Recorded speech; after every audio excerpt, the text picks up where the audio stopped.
Greetings, geeks. Welcome to another episode of Geeking Off the Page. We have a trio here this time. I'm Mike Kitchen.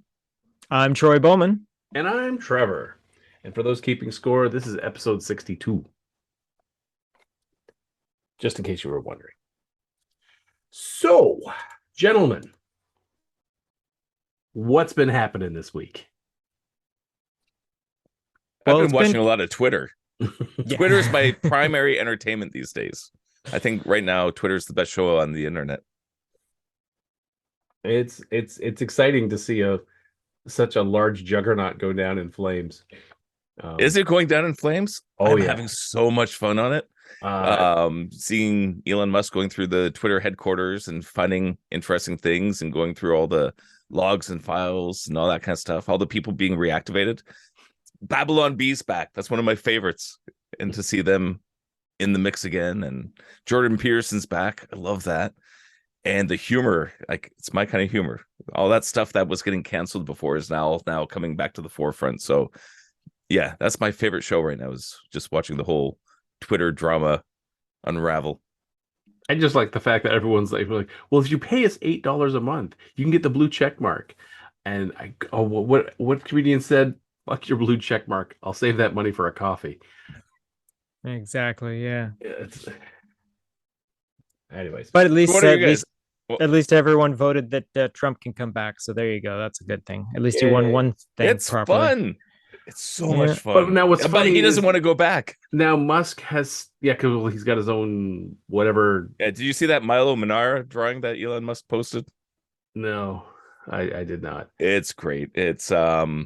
It's completely inappropriate, as it should be in that kind of context, but with the woman kind of bent over and the priests basically trying to resist the temptation, whereas the woman's got the little Twitter censor mark, and that one's supposed to be Trump, and then somebody did an edit of it with Trump's actual face over the priest, like, I'm gonna come. I just find it funny that Musk yesterday just announced that he would not vote for Trump if he runs. He's going to vote for the governor of Florida instead.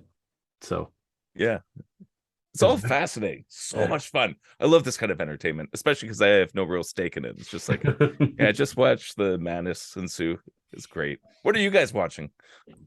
Well, on Wednesday was the conclusion of the first season of Andor on Disney Plus.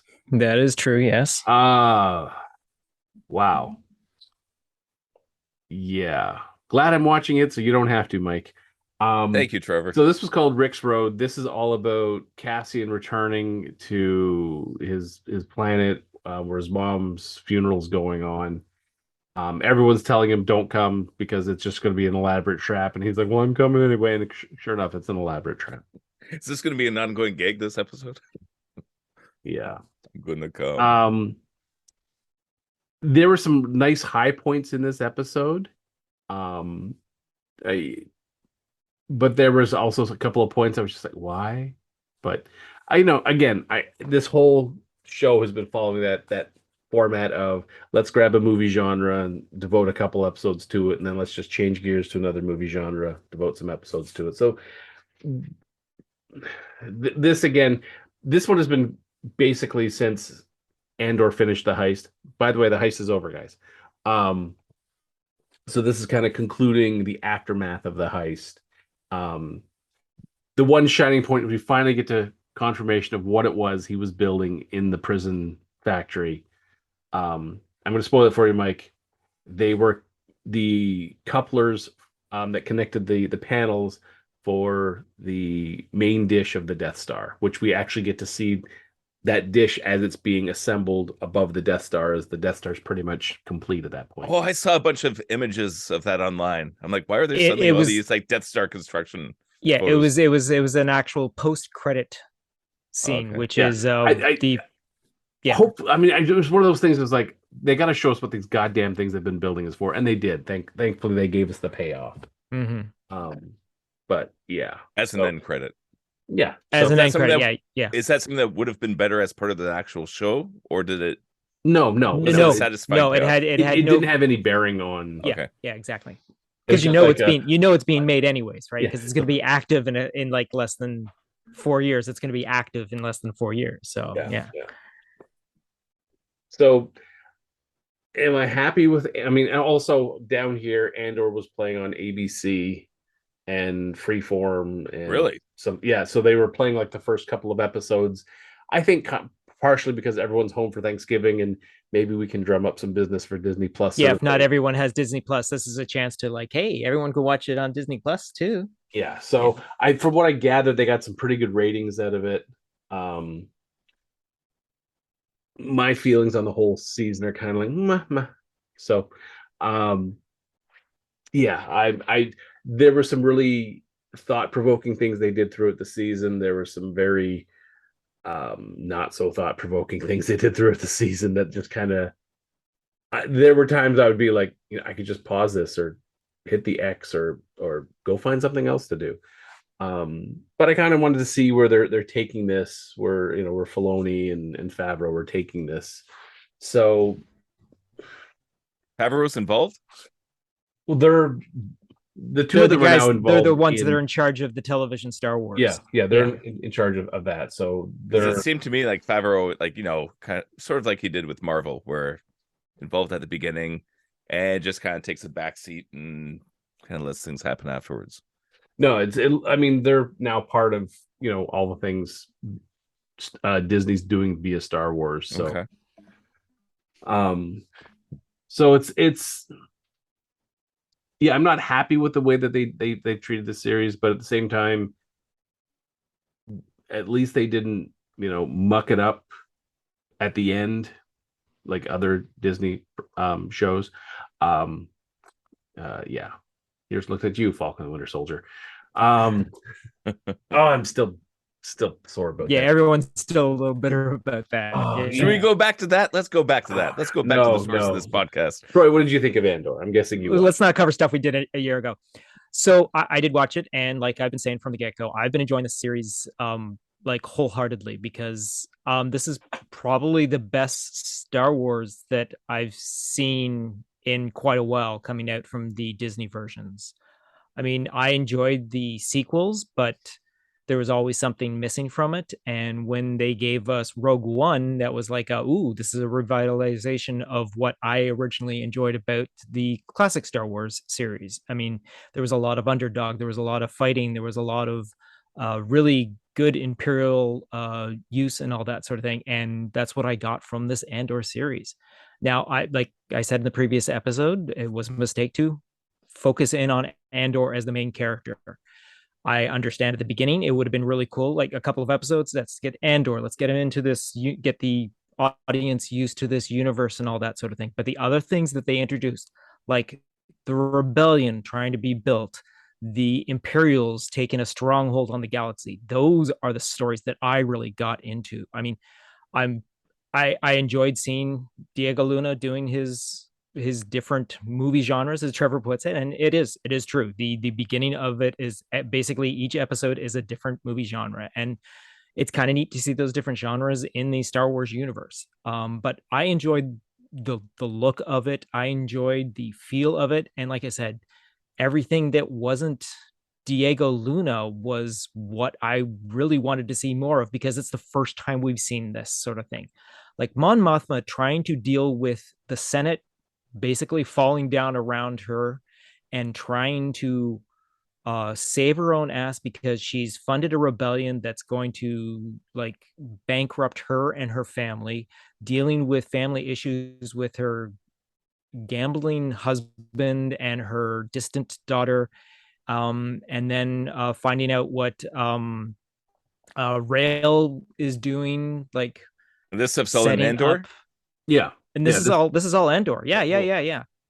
And this, and even Cyril's storyline, the guy that was that got pulled into this because he tried to figure out who killed his men, that was Andor. His mission was to find Andor, and he basically loses his job and then has to go through this whole entire thing, and then meets up with the ISB to help, like, and it's like a little terrier with a bone. He just won't exactly, but it's a fantastic character, and him working with his mother, just like, oh my god, I was thinking at one point, you know what, he's delusional and he's like hallucinating this woman, but turns out she's real, so it's not like a Tyler Durden something thing. else. it's not like a Tyler Durden situation or anything like that. But yeah, I I'm mean, surprised he made it everything. to adulthood with a mom like that. I know she is. Oh my God, and she is the worst. She is the worst mother of all time. But yeah, and whatchamacallit,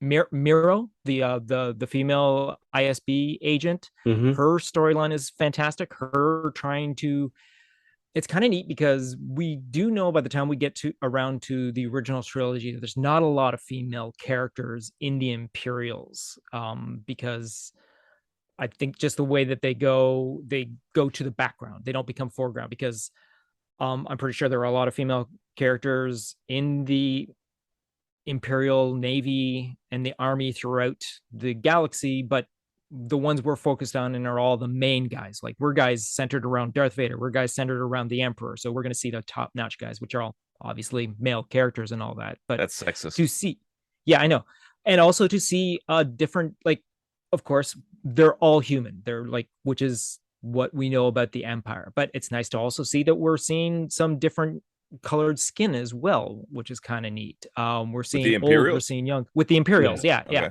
Which is something we didn't see in the classic, which again, like I said, because the classic trilogy, the Imperials we run into are centered around, the main Imperial guys. So that's the thing I always liked with the original is you could see the Nazi motivation or inspiration for the Galactic Empire. It's like, yeah, that's what these guys are. That's the people from Coruscant. It's like, we're the best. Everybody else isn't. They'll use other people, and that's why I liked the idea of like Moff Gideon and Admiral Thrawn. Is that how you say his name? I never say his name right. Mm-hmm. So they have these people kind of on the outer rim that they use, but it's like, nah, you're like disposable. Keep you on the outside. It's our inner core, very Nazi way of looking at things, and the fact that it's all just old white men with British accents. I like that about the Empire. And then it's the rebellion. They're the ones who's like, no, let's bring everybody together. Anyone who can hold a blaster, fly a ship, do anything that helps, we'll hire you. Yeah, chips, you're in. So which is why I find it funny that they try and diversify the Empire.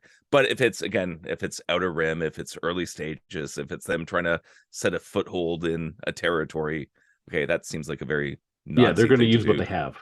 Yeah, exactly. And that's and they do it to a wonderful position because it is very satisfying to see this sort of thing. Like you get the stuff that you always wondered what was going to happen. It's always been speculated. It's been written in novels that have now become like legend and all that. So it's not really whatever. You see it in comic books and whatnot. But now that this is basically going to be true canon and all that, it's nice to see and all that. It's nice to see different uniforms. I love the inclusion of like actual trench coat jackets on the Imperials. It's part of the uniform, which is kind of neat because we've always seen them only in like the dress uniforms and that's it. To see them in all different ones. It's also nice to see that freaking stormtroopers can hit targets. Well, occasionally. This final episode, yes. I mean, in the chaos, obviously they're going to miss things and all that. But once the stormtroopers start opening fire in this final episode, they're picking out people left and right. We're watching people drop like flies, sort of thing. All right, so now Obi-Wan Kenobi's line in Star Wars actually makes sense now. Yeah, he actually did hit some targets at one point. Yeah, exactly. But they were precise. Yeah. And of course, while this is all going on, it is definitely an elaborate trap to capture one man that they believe is the beginning of the rebellion, and they don't realize how wrong they actually are. Yeah, I mean, eventually he's going to be important, but they are barking up the wrong tree. But their trap works. It's just that the way for them to get out of the trap was a lot more thorough, and they basically didn't expect the whole entire population that was being like quiet and subdued and all that to rebel right in front of their eyes. The stormtrooper getting kicked out of the tower. Yeah, that was fantastic. Especially when it looks up. Yeah. But so I mean, I was really enjoying the series, and again, like it's nice. The heist was kind of cool to see all the Imperial working and the people who are being slaved by the Imperials and working on it, and seeing the underlings and seeing just the Joe average guy who is working in the Imperial Army and the Navy and all that sort of thing. It's fantastic to hear the TIE fighter sound again. It's fantastic to hear the laser blasts and whatnot. Sure, we know, yep, a Earth machine gun was used, and friggin' well, someone has an overpowered single man fighter and all that. All right, whatever. But anyways, but the lore is beautiful. The look of this is each individual place has a different look altogether. It's not like they rehash something and all that. It's And like they don't go to a lot of new Tatooine. stuff. They don't go to Tatooine. Yes, exactly. Yes, they don't go to Tatooine. We don't end up. That's it. I'm out. Not watching. We don't end up. We sort of end up on a water planet, but I think we actually it's not even a water planet. They just end up in the middle of an ocean, sort of thing. So it's not like it's a complete water planet. We don't have a complete ice planet. We don't have there's no giant gas planet. Which, by the way, I was reading this thing and talking about rarely would a planet have a single biome. Yeah, exactly. Yeah, I've seen that as well. Yeah. So it's like Star Wars planets, it's a single biome for the entire planet. Like, I'm sure. Do we know it is? We haven't explored the whole planet. Tatooine is described as a desert planet. The entire planet is one, Well, that's because like you can go down to the green belt or head over to the ocean. So that, or everyone's just living in the Sahara, and that's where all the fun stuff happens. Now, on a side note that is related to Star Wars, so down here in the States, there's a channel called Vice, and they have a series called Icons Unearthed. And they just did a whole 6-episode thing all about Star Wars. So the first two episodes are all about A New Hope. Third episode's about Empire. Fourth episode's about Jedi. Fifth episode's about The Phantom Menace. And the sixth episode covers Attack of the Clones and Revenge of the Sith. And then a lot of it is they're talking with like Anthony Daniels. They're talking with Lucas's ex-wife, who was the editor on the first films. Yeah, the original trilogy. Yeah. So there's a lot of behind the scenes stuff that you like the ILM story that was on Disney Plus does not go anywhere near as depth as they go in this Icons Unearthed. Like, it's just it's amazing some of the stuff that they pull up, because it's not all, hey, sunshine and roses coming out of George Lucas's ass sort of thing. Like, they talk about the big missteps, the grudges that he held, stuff like that. And the theater, or sorry, the studio infighting to get these movies made, and his decisions to screw it, I'm going to self-fund this picture. The fact that Attack of the Clones was a title before it was a script, because he was so busy, George Lucas was so busy playing with the technology, he kind of forgot that, oh shit, yeah, we got to have a script. So you got Rick McCallum screaming for a script, saying, we're shooting in 10 weeks. We don't even have a rough draft of a script. I don't even know what to tell people to start making. We don't even have a script for the actors to start practicing against. And his ex-wife she pulls no punches. She's like, the prequel movies have nothing of the heart of the first three, because she was the one who kind of kept the narrative going through all of the original movies. Yeah, and she's like, wait to watch that stuff. She's like, the prequels, none of that's there. And she talked about, George was so excited about the technology, but kind of let storytelling just fall by the wayside. So when she watched The Phantom Menace, she left that theater crying, because she's like, that's not a Star Wars movie. That's just a big, this is what technology can do right now sort of thing. Like, that's all it was to her.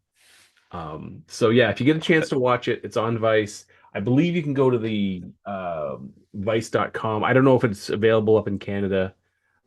It's vicetv.com. I'm just looking it up now, and I'm not 100% sure if we can from Canada, but I'm pretty sure we'd be able to come up with a way to. Yeah, if you can come up with a way, wink, wink, nudge, nudge. Know what I mean? To see the 6 episodes. Yeah, they're about 45 minutes each. About 45 minutes each. Yeah. And there were so many things that, I was like, oh, I had an inkling of this. They lay it right out. Like, they no holds barred. Excellent. That's always something nice to see when you can find new stuff about Star Wars. So any Star Wars fan, if you get the chance, watch these 6 episodes. Like, it's just, it's what, 3.5. So it's about, let's see, 1.5, 4.5 hours worth of material to watch, but you will be riveted to your seat. Like, it's just so much fun information. Like, Anthony Daniels talking about, when did you know there was a whole sequence where it was Queen Amidala that puts the sheathing on 3PO. So when they go back in Attack of the Clones, he's not fully has his outer shell.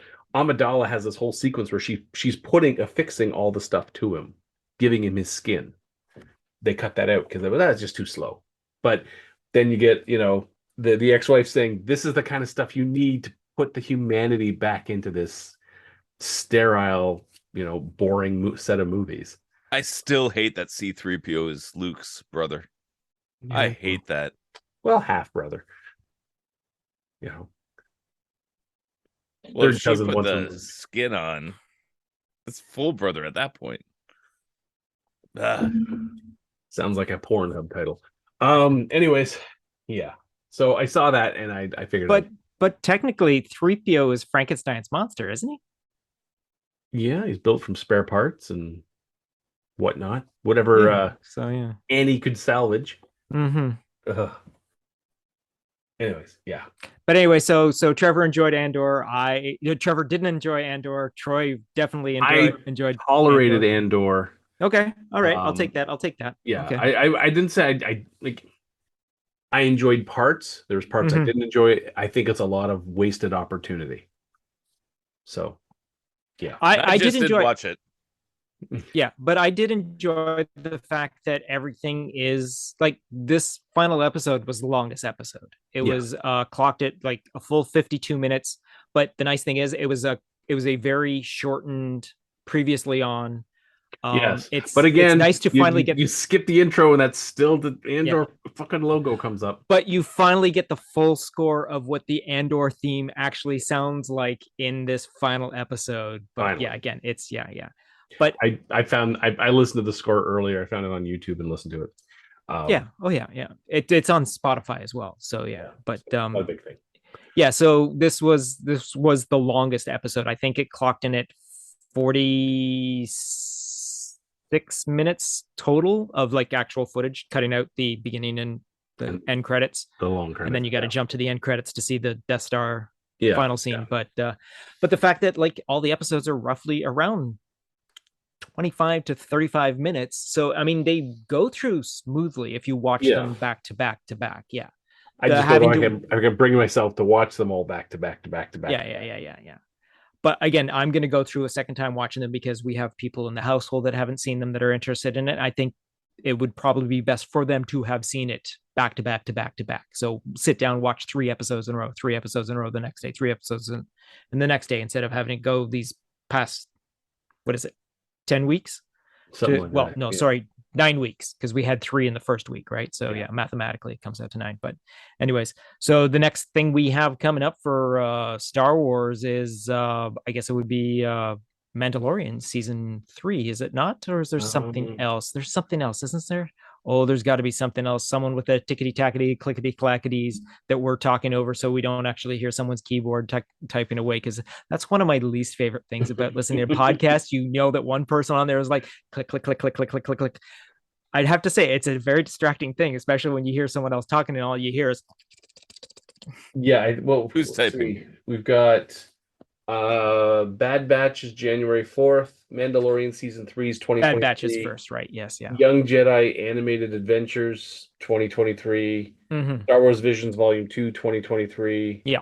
Ahsoka 2023. Yeah. So the next, and then we get Boba Fett at the 2024, I believe, is what we got. Yeah. So yeah. And the TV series Skeleton Crew is also 2023.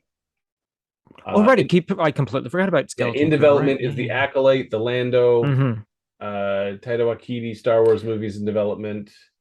Rogue Squadron's on hold. Yeah. I don't think they're actually going to outright cancel Rogue Squadron because they have such a great pull for it to do. Like the idea is there and all that. I think they're just going to wait for why is her name escaping my mind right Patty now. Jenkins. Patty Jenkins. Yeah. I think they want her to be able to Well, let's see. I'm So, just looking at it right now. So Kevin Feige's Star Wars movie is currently status unknown. Book of Boba Fett season 2 is currently status unknown. Rangers of the New Republic is canceled. Yeah. Rian Johnson Star Wars trilogy is canceled. And the two guys from Game of Thrones, their Star Wars movies have been canceled. So yeah. Well, at least they that's trashed a weird thing. Yeah, they dodged that bullet. Yeah. I hate how Lucasfilm has been doing this, like constantly announcing these projects, bringing in things. Hey, we're going to do all these things. Oh no, we're not doing that anymore. It's just it's messy messaging from. Well, I mean, you figure you've got the head of Lucasfilm, is going on a year-to-year contract right now, so it would suck. Like, oh, we're going to do this, and then like, oh, and you're fired. Well, okay. So they're trying not to get too far ahead of themselves. So, but they keep announcing all this crap. I know, crazy. They're just trying to get people excited. Well, I also think it's Disney as well pushing them to do this sort of thing, because Disney is doing the exact same thing with their other things. Yeah. I mean, like Marvel is constantly shifting stuff around. Everything. Yeah, I mean, they've got stuff well out to like 2026 and 2027. Yeah, 27 at points. Yeah, I mean, it's so they're like, I mean, it's yes, it is partial Lucasfilm, but the fact that it's all under one banner of Disney being, hey, let's bring in as much money as we can. I mean, Indiana Jones. Disney, we don't hate Indiana money. Jones 5 looks kind of cool so far. I'm worried about that one. Yeah, I know. It's a little. I mean, the fact that they have it with new blood directing it, like the only thing Spielberg has to do with this is just executive producing it. So the fact that we have new blood working on it, and it is, from all that we've heard so far, is leading to be the final Indiana Jones story, but we could have a spinoff with one of the characters in the movie and she'll pick up her own series. But just the way Mike likes it, they're adding females to the stories that are going to take over. So she'll be the best Indiana Jones ever. I know, right? That's enough of this. I've seen this story before, man. The only thing that, unless it was Laura Croft, if Laura Croft came in, it's like, what? They're connected? That's cool. The only thing about the upcoming Indiana Jones film that made me take notice is the fact that they got Mads Mikkelsen as, the bad guy. Yeah. So, and they brought back Nazis apparently. Nazis. Oh well, and Salah's back. John Rhys Davies. Yes. So that's kind of cool. A big problem I have is just the fact that Harrison Ford is like 80 years old now, and Indiana Jones is all about being dragged behind tanks and jeeps and whips and swinging and all that kind of stuff. Like, so what are you saying? You're gonna have to figure out a damn good story to make this work, and to make an old guy look like So, like, well, instead of him being dragged behind jeeps, he'll be sitting in the wheelchair and whip and grab onto the bumper and riding the wheelchair back and forth. Right. Like, if you can write a story where that works, that's fine. But I don't have confidence that, especially after the last Indiana Jones, I just don't have confidence. That one didn't happen. That one didn't happen, Mike. It didn't happen. It didn't? No, it didn't. Oh, thank you.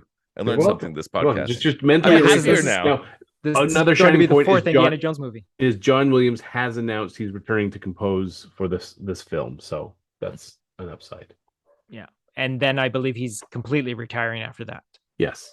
Well, he's coming out of retirement to do this and going back into retirement. Yes, and then going back into retirement. Yes, because he basically did one thing for the last Star Wars movie, and that was it. And he was like, "Okay, I'm done. Okay, Indiana Jones, fine. One more time. That I'll do." Then, how much money? How much money? Exactly. How much money? Yeah. How big was the dump truck full of money they drove up to his house? Exactly. Yeah. So one of his houses. Yeah. So on Friday, speaking of Disney and stuff they do, a small little project called Guardians of the Galaxy Holiday Special was dropped on Disney Plus. Raise your hand if you actually watched it. For the audio listeners, my hand is going up. There are 3 hands in the air. There are 3 hands in the air. Yes. So this to me epitomizes James Gunn. I cannot wait for DC. Let's just have some fun. That's pretty much what all this was about. Even the premise, let's go kidnap Kevin Bacon. You had me sold right there. I mean, and the fact that it was Mantis and Drax doing the kidnapping. So and the fact that it's a callback to the original movie, even the premise, it's in context, it all makes sense.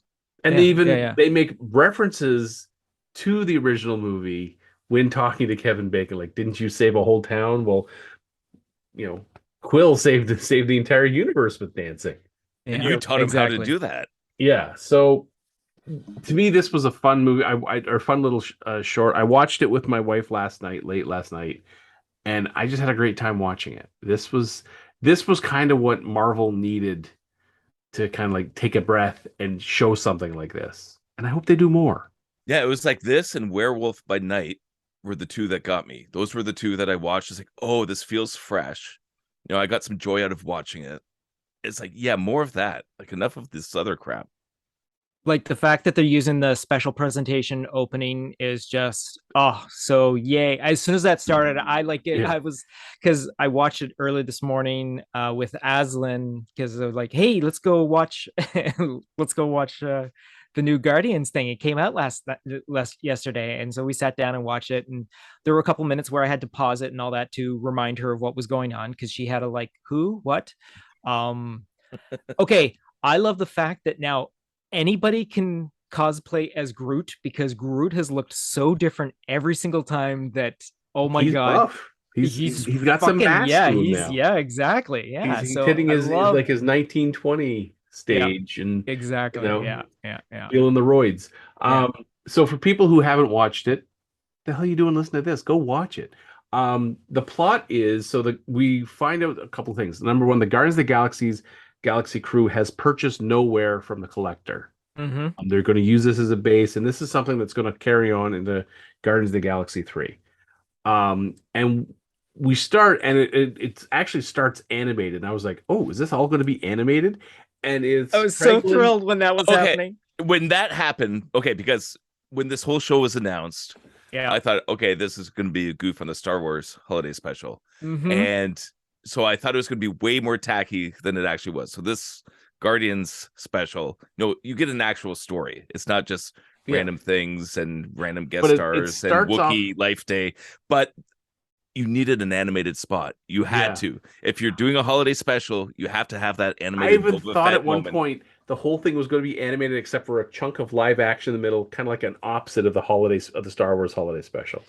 Anyway, so it's animated. Kraglin and a young Quill are setting up a Christmas tree, which is like a red safety light that they've kind of dressed up as a Christmas tree and wrapping gifts.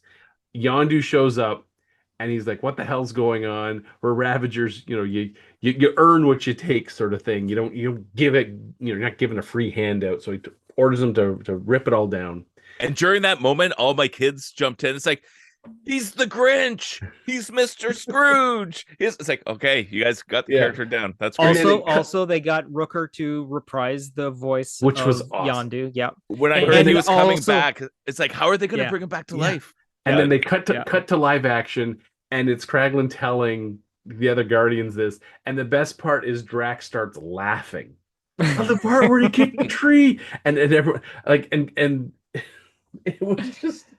it was perfect. Like, it was just like, this is how you start a show. And then Nebula looking at him just doesn't say where, just shakes her head at him like, no, that's completely, you just missed the point of it. They're like one of the best comedy duo in movies, really, Mantis and Drax. But then there's this whole thing with Mantis she's talking to Drax about finding the perfect Christmas gift for Quill, and he's going on about, but you ate all the Zarg nuts. And the best is when she suddenly puts some emotion in her voice, and drop the Zarg nuts, drop it about the Zarg nuts. And you're just like, oh, geez, she can get angry. But we also find out that she's Quill's sister. Ego is their shared parent. And this is a great way to reveal something like that. And the fact that it was done so nonchalant, like it was just kind of done in dialogue. My whole family was like, whoa, hold on. What did they say? It's like, you shouldn't be talking over the movie, people. You would have heard it. Yeah, exactly. But also Drax knows about it as well. Yeah, he figured it out. Or she had told him earlier. Or probably, yeah. But at some point, like, this is where my secret about the Zarg nuts. No, the other one. Yeah, but this is where we hit the core idea of this whole special. They decide they're going to go get Peter Quill the best gift they can, Kevin Bacon. And so They show up in Hollywood. They take a ship, they fly off, and everyone's looking up. The one woman's crying because you got to remember they just gone through the whole thing of like Infinity how many War, times have they been Endgame, invaded? and she's like, "Did you not turn on the invisibility circuit?" Yes, I did. Then and then he's like, "Turns out I just saw you do what I had to." And like, no, he didn't. So I love the comedy duo of Drax and Mantis, like just back and forth. And it's such James Gunn humor. And it is because when I watched Guardians for the first time, it was all new, and I thought, okay, this is fun. But then after seeing the Suicide Squad, and Peacemaker, and you start seeing it's like, okay, he definitely has his tropes that he does. He has that kind of humor where people repeat the same thing over, where they talk and they don't listen. Everybody's rude and snarky, and then there's always music involved. It's like, okay, that's the James Gunn film. Now they go to Hollywood, they go to Beverly Hills. The best part, they're on the Hollywood Walk of Fame, and they see a bunch of cosplayers with posing with people. And Mantis sees someone dressed up like Captain America, and she yells out "Steve" and goes running over and like body tackles him for a big hug, and he goes running off. Drax threatening a GoBot. Dude, Psycho. that got to be the most fantastic. Yeah, which is my parents got killed by a GoBot. Now but that has got to be that is a fantastic costume. I've never seen anyone do a cosplay of a GoBot. Now but thing is also that means also good. Captain Jack Sparrow exists in the MCU because there's someone cosplaying as Captain Jack Sparrow. Well, yeah, there's Disney in the MCU. Well, even better is Batman now exists. Batman, yes, there's a whole Batman reference, Bruce Wayne Batman, and yeah. So while they're there, suddenly they talk about Hercules because they say, let's get a picture with the God of War, which could have been Kratos, but there's probably referencing Ares. Anyways, Mantis ends up getting a big pile of money from all the cosplaying pictures they get. They go to a nightclub. They spend it all.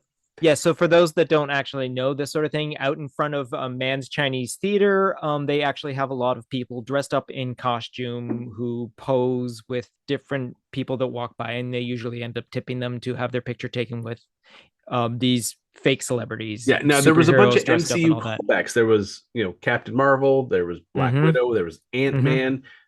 All wearing Halloween grade costumes. Oh yeah. Not. Although Black Widow's costume was better than Halloween grade. Which one? The Black Widow one did look pretty good. Yeah, I thought Captain Marvel looked pretty good.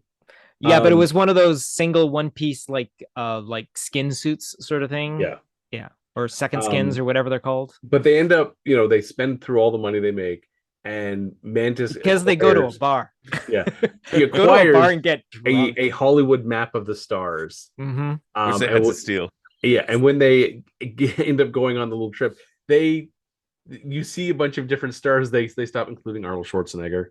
Well, the first one they go to is Margot Robbie. Yeah. The second one is John Cena. They then go to Queen Latifah. They then go to Arnold Schwarzenegger. Then they go to the actor that played Zack in Saved from the Bell. That guy. Yeah, and then they end up. And then they end up at the home of Kevin Bacon. I missed all those names. It was just again James Gunn doing James Gunn. And then they end up apprehending Kevin Bacon after quite a bit of hilarity ensues for that.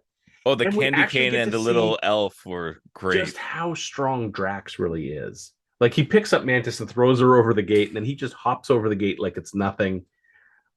But the fact that we find out later on that Mantis herself could have jumped over that. Exactly, when they're hopping over the walls. What if you were to throw me over the wall? What? So again, this is why they're a great comedy duo. This is like Abbott and Costello. So after they apprehend Bacon, I'm not going to go into the details out because people need to watch because it's cool. Oh yeah. Mantis ends up. You're not supposed to kill anyone. Screws up with his mind to here. Take this candy cane. Yeah, to make him want to go with them. And they learn that he's the most hated thing, an actor. He's not a hero. He's an actor, and they're like, I'm gonna be sick. Oh my god. But so they keep going. They get back to nowhere. They dress up nowhere with all these holiday lights. And they surprise him with a Christmas celebration and surprise him with Kevin Bacon. And he is horrified because they're like, you have kidnapped this man. You don't give a this is human trafficking. I love the fact that Kevin Bacon's fine with it, and he just looks at well, Mantis. initially he's It's fine like, because Mantis release him. Like, Yeah. you did this. Yeah, and then he freaks out, and then we find out that the Guardians' new spaceship, the Bowie, is supposed to take him back. Yeah. And this is how Bacon learns from Kraglin about how, you know, Quill's heroism and you know his what happened to him at Christmas, and so Kevin Bacon decides to stay behind. And don't forget that he also gets a phone call from his wife back on Earth. And you get service there. Well, we got these 2 satellites out front. You get like 400 million light years worth of service out of it. That's so good. Yeah, there's just little touches like that. And that was one where again the family was like, "How's he getting a phone call?" And then they answer right after. You know, that's good writing when everybody asks the question and then they give you an answer. Kevin Bacon's coming back at Easter, so maybe another holiday special. Anyways, afterwards, Quill's talking with Mantis. She reveals, you know, their shared like parentage, and he says Luke Skywalker, Princess Leia moment. Yeah, but again, you know, big hug because he's like, that's the best Christmas gift of all, was learning that she's his sister.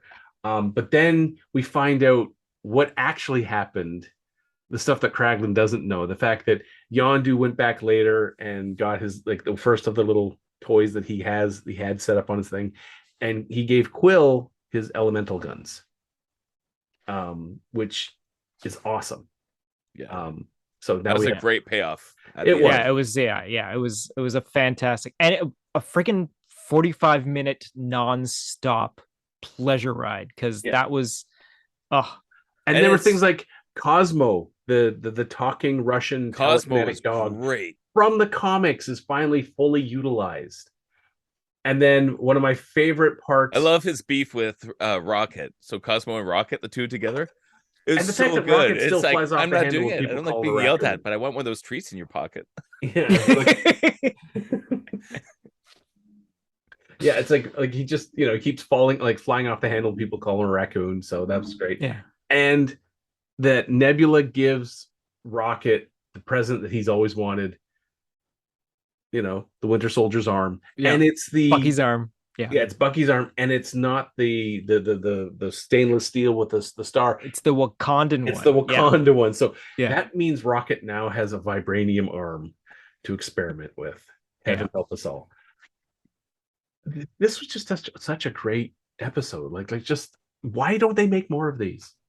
Though one of the other things is the presents, because everyone decided to give everyone presents, but the fact that Groot gave everyone all these little like dioramas of different scenes throughout the movie, that was so good. Kraglin's was of that moment. Of that moment. So it's Kraglin holding on to a miniature of Kraglin, holding on to a miniature of Kraglin, and they all had the little star on the end of the. It was just just the attention to detail, the look of the scenery, this looks like like, it's probably not, but it looks like a hell of a lot of physical sets for nowhere. I'm talking obviously on Earth, they're back in Earth, on like walking around Earth, whether or not they actually were in Los Angeles, because this was apparently shot during the filming of Guardians of the Galaxy 3. So, but that's was filmed in Atlanta, like everything in Marvel is in Atlanta now. So they might have gone out to Mann's Chinese Theater just for that one sequence,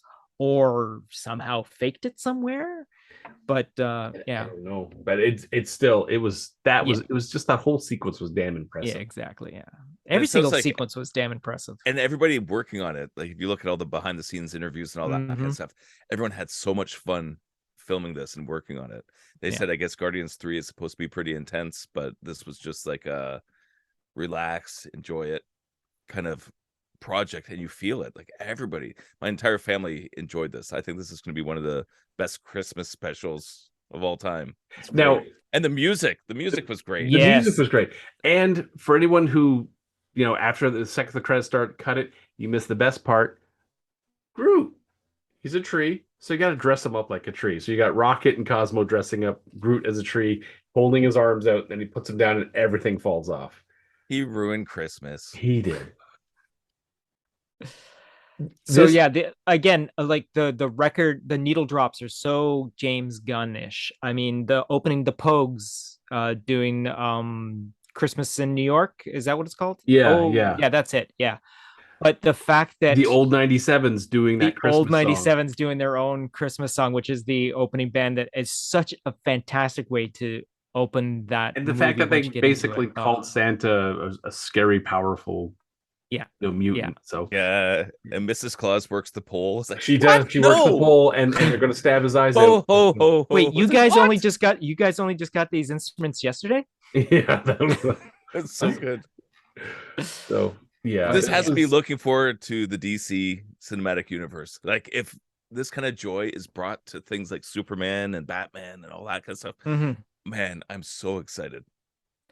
Well, also we not to mention the fact that we have another Guardians of the Galaxy 3, again, James Gunn, and it's going to be his final one. So he's going to throw everything at the wall, and there's no doubt it's not going to be successful. It's no doubt it's going to be entertaining from start to finish. It's probably going to be a friggin' emotional roller coaster as well. You would think and it should be the ultimate mic drop. It's a boom. For sure, yeah.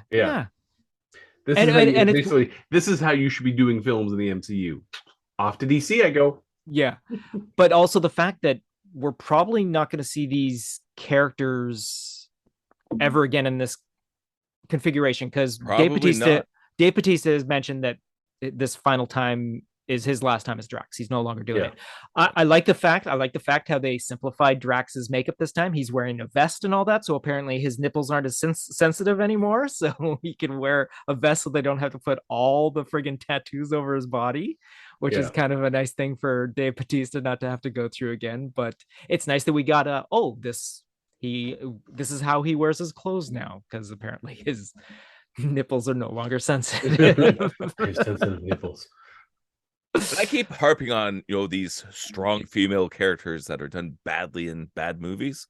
Guardians is one where you have a whole bunch of strong female characters, and they're actual characters, like, and for different reasons too. And for different reasons, they're strong. Yeah, they have now what I personalities. Like is... They interact together. I think the Gamora Nebula relationship is one of the strongest relationships in the whole Marvel MCU.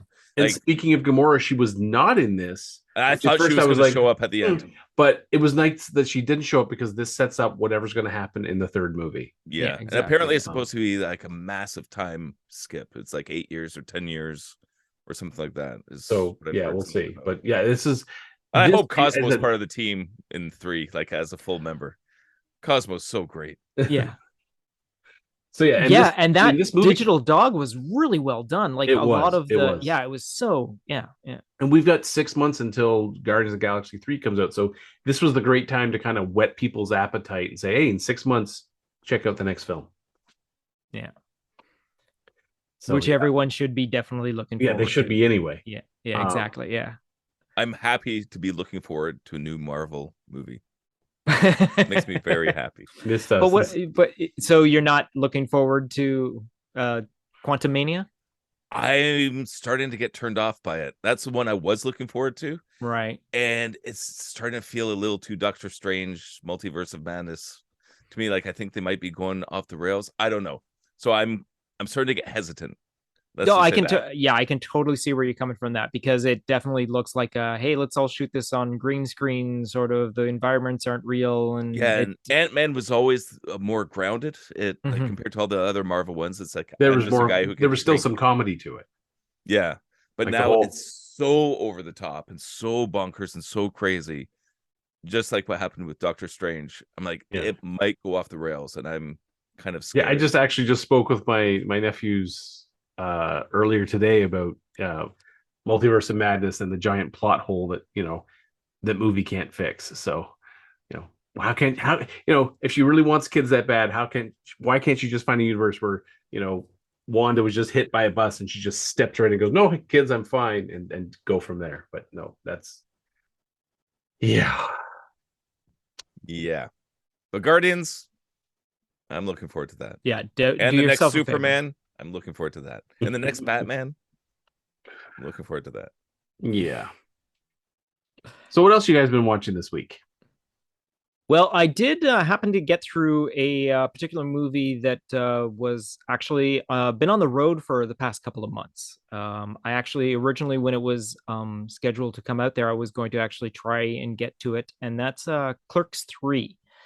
And the Kevin Bacon, third part of his Clerks trilogy, and Kevin Bacon. Kevin Smith. Wow, did I say Bacon? Yeah, you said Bacon. I said Bacon. Wow, He's a legend. Because freaking legend. Kevin Bacon is a legend. He is the legendary Kevin Bacon. But this is the other Kevin, Kevin Feige. I'm sorry, Kevin Smith. There you go, Kevin Smith.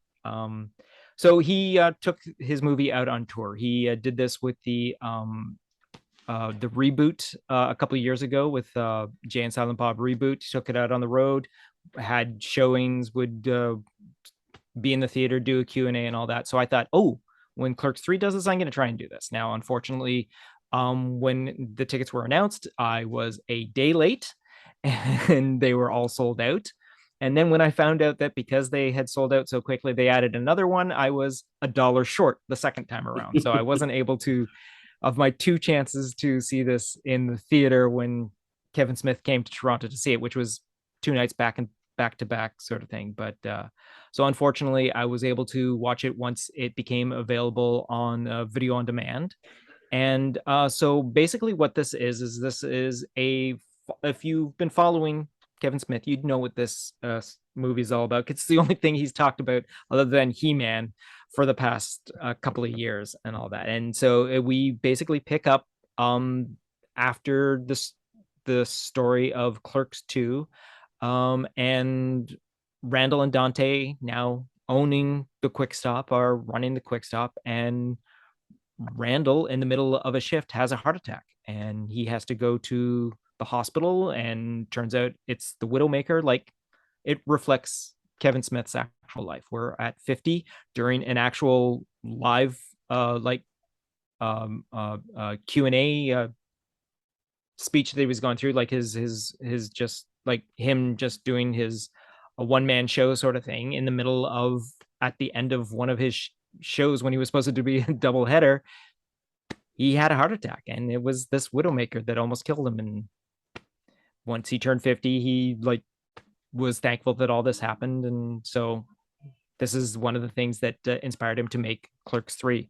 So Randall goes through the whole entire thing, and he decides, you know what, I've had all this life, and if this definitely should have killed me, you know what, I want to do something with my life that I haven't done before, and I'm going to make a movie. So he goes through the whole entire process of making his own version of Clerks, which is kind of neat, because we bring back almost every single of the original actors from the very first movie into the here and now.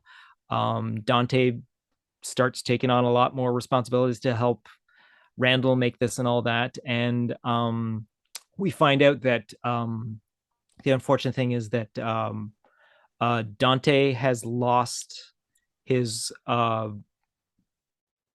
Oh, I can't remember if they actually got married. Did they actually get married? Yeah, they did get married. Okay, so the Rosario Dawson's character from the second movie, who was pregnant with his child, got killed in a car accident a few years after that, because I believe the daughter was like 2 or something like that when the 2 of them got killed and all that. And it's something that's been, her ghost follows him around. Now, obviously, it's not an actual physical ghost. It's his own mental creation and all that, because he feels that he can't move on because he still has this deep love and loss in his life. But he eventually decides to go forward in helping Randall pull off his vision of making this Clerks 3.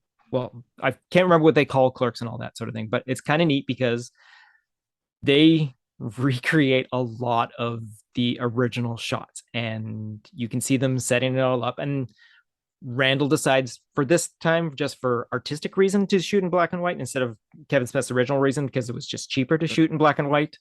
But they go through the whole entire process of recreating scenes from the original Clerks with the now older actors. And of course, we have plenty of cameos from other celebrities and all that. Go online and just search for it. There's several audition sequences where they have a lot of people doing like lines from the movie, which is kind of funny to see and all that.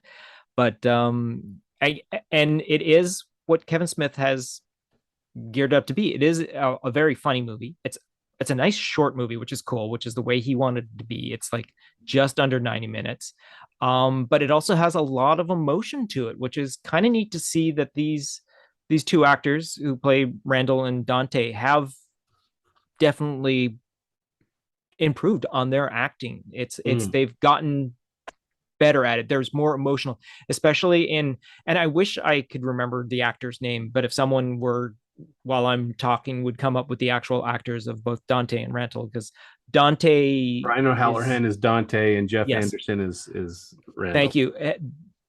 He has done a fantastic turnaround of like early Kevin Smith stuff to what he's doing now. He is the emotional core of this whole entire movie. He's the one dealing with the loss of his wife and daughter and all that, and trying to deal with his best friend that seems to be taking advantage of him and all that sort of thing. But at one point, near the climax of the movie, Dante himself has a heart attack that eventually ends up killing him. He ends up dying from trying to recover from this heart attack, but not before Randall realizes that he has taken so much advantage of his friend that he sits down in one evening and re-edits all the footage to show that his story is not his story, that it's Dante's story. So he goes to the hospital and shows trying to like recovering from heart surgery Dante. He shows him what he edited, and he tells him like, it was never my story, it was your story to begin with. And as he shows it, he's showing actual footage of the original Clerks, and he says, this is how I visioned you, this is how I vision our lives together. And it's footage from the original one, which obviously is not what they shot, but it's a cool artistic twist that Kevin Smith put into it. And it's very emotional because it's at the end of him seeing the original movie that Dante dies and Randall is devastated. So there's a very emotional funeral sequence afterwards, and it's nice that at one point while he's watching the movie, Dante is imagining that he is sitting in a movie theater watching the original Clerks play out in front of him, and Rosario Dawson is there with him.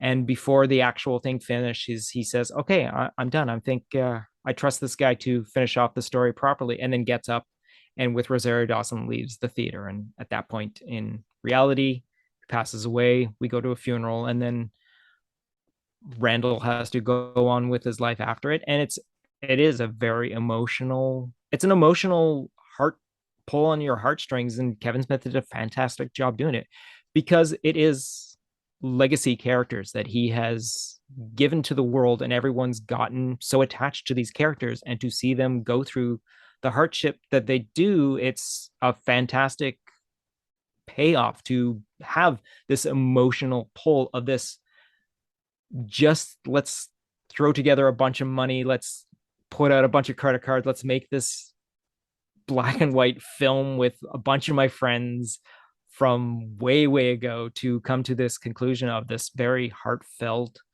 sort of farewell to the storyline. So it was a very a very satisfying watch. Now I'm pretty sure if I had seen this in a theater filled with like 200, 300 other Kevin Smith fans, I'm sure it would have been a hell of a amazing ride. I'm sure we would have heard crying left and right and laughter taking the roof off, and then to have a freaking hour-long Q&A with Kevin Smith afterwards would have been a fantastic thing. But I still got a fantastic like response from it and all that, and I really enjoyed the movie. And I suggest, if you are a Kevin Smith fan, this is definitely one that you have to get your eyes on, because it is a very well done movie. And I mean, it goes to prove that Kevin Smith is he puts his money where his mouth is, and my internet connection is unstable. So I'm just saying that just popped up on my screen as I'm talking to you guys. I'm like, okay, so you may lose me here, so I'm going to finish this up really quickly. If someone else wants to take everything else, Yes, I might have to reboot my computer. So yeah. All right. So yes. So quick Clerks question 3. before you fail. Yeah. Jay and Silent Bob reboot. Have you seen that? Yes, I have. Which one's better?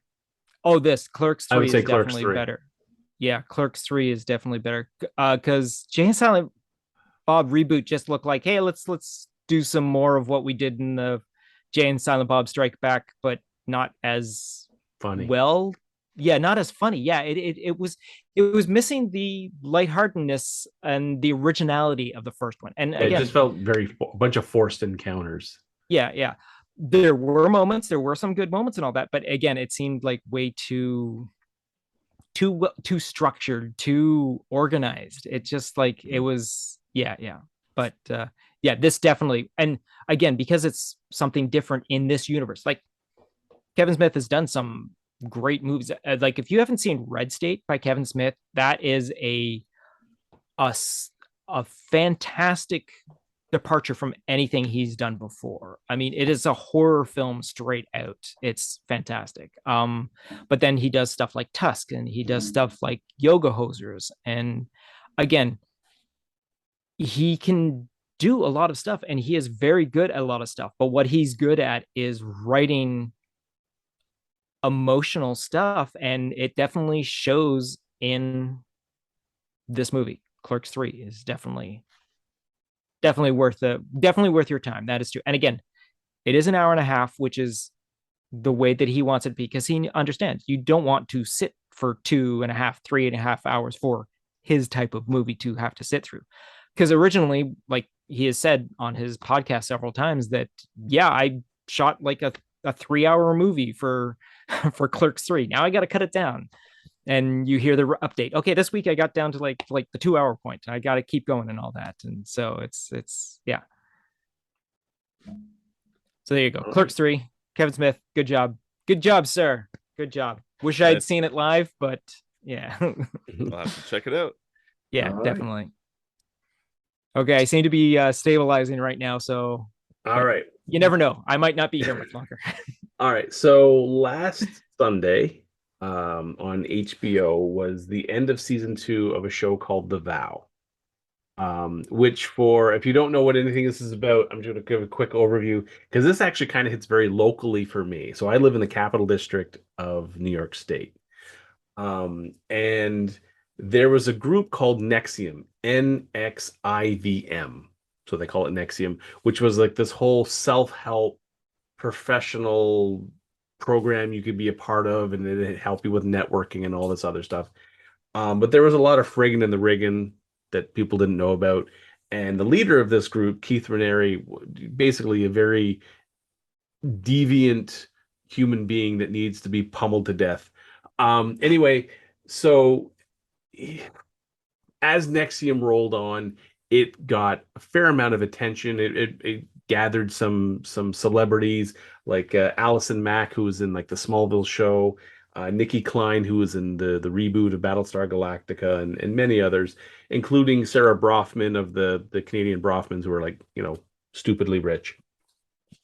And this guy eventually created a little subset called DOS, which was basically his little private harem. And these people, these women were branded, and he basically had sex with just about every one of them. And he used a lot of psychological tactics to break people down so that he would be the one they would come to for answers. And his answers was usually for, if it was an attractive woman, well, your answer is to sleep with me. So this guy's like just a reprehensible human being. And so the episode on Sunday was the season 2 finale, where you find out that so there was a big court case here in the Capital District that was held in Brooklyn. So because they had to take it out of the county venue because of bias. This guy got 125 years in prison for like racketeering, like sex trafficking. Just at one point, so he's sleeping with this one woman who's 18, and he starts a sexual relationship with this woman's younger sister who's 15. It's just, this guy is just a monster. He's currently serving somewhere in New Mexico. So if I ever hear of it, something happening in New Mexico, if something terrible happened to him, I will not shed a tear. It's more like comeuppance for all the crap he's done. So on HBO, they've done 2 seasons of this, basically documenting all of it, basically the rise and fall of Nexium. It is a hard watch because, on the outside, you're like, well, how would you get, mixed up with a cult like that? Aren't you smart enough to see the cult, that it's a cult? But they go over the nature of how this all works and how people get sucked in. And, you start having, professional successes. And so you kind of turn a blind eye to things that maybe would show up as a red flag. You're like, no, that's fine. That's fine. And it's a small group of people who say, there's too many red flags show up all at once. And they get kind of like pull back the veil and realize what's going on. And it follows a lot of their fight, exposing Nexium, exposing Keith Raniere and stuff like that. And in the second season, they follow more of the court case, because at the end of the first season, he gets caught in Mexico, fleeing the authorities. So the second season deals with more like the court case, the aftermath, and his co-founder, Nancy Salzman. And you really start to feel for this woman because she had this whole company set up, this professional self-help company set up, and he kind of schmoozed his way in and kind of took over. And you feel for her because this was her life's work, and now it's in shambles. Her life is in shambles. This guy was sleeping with her daughter, and it's just like, oh my God, how could all this happen? So you really feel for this woman, and just like, yeah. So at the end of the final episode, I was just like, give me 5 minutes and a baseball bat. Give me, him and me in a room for 5 minutes. Give me a baseball bat, and I will fix everyone's troubles. Because that man will not leave the room with an unbroken bone. All right, so everyone check your bingo cards for Trevor threatens violence. Yes. Bingo! Dab that one. Yeah, so this was as I said, this was a hard watch. This honestly was a very hard watch. You may not have the stomach for it. I barely did. So, yeah. Enjoy. And it's just because of the... Go ahead, Mike. Mike, go. Okay. Yes, sir. So this is a story that I was following as was coming out in the news because, I'm the conspiracy theory guy, secret society guy, all, and born in Albany. Yes, that as well. And so watching all this unfold, and it was fascinating at the time, it's interesting when these kind of things are unveiled, it kind of comes out of the shadows and you start seeing the stuff that's going on because, a lot of people say, yeah, tinfoil hat conspiracy and that, but then the stuff actually starts happening. You see what's actually going on. So I didn't know this series existed, but I'm kind of curious to watch it. Honestly, and the thing is, it happened 15 minutes up the road from here. Yeah. That's the part that's just shocking.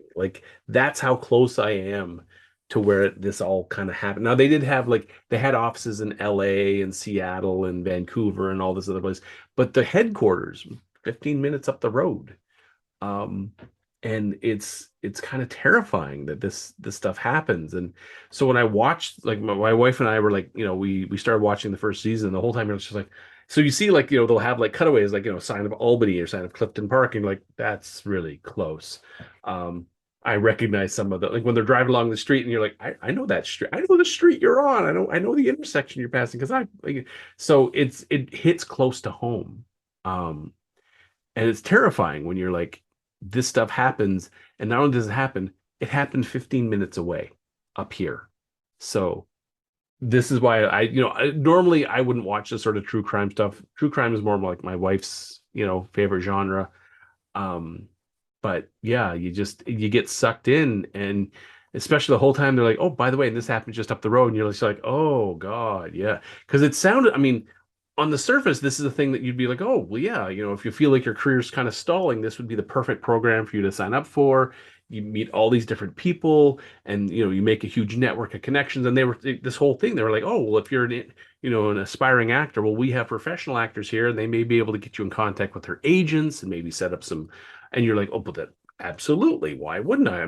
One of the guys was a documentary filmmaker and had many ties into Hollywood and stuff like that. And so I could see how people be like, yeah, this seems like an ideal thing to sign up for. And then they would have these big retreat celebrations up in Lake George, which, as Mike knows, not that far from here either. And it's when it's that close to home, you have to pay attention. You really do.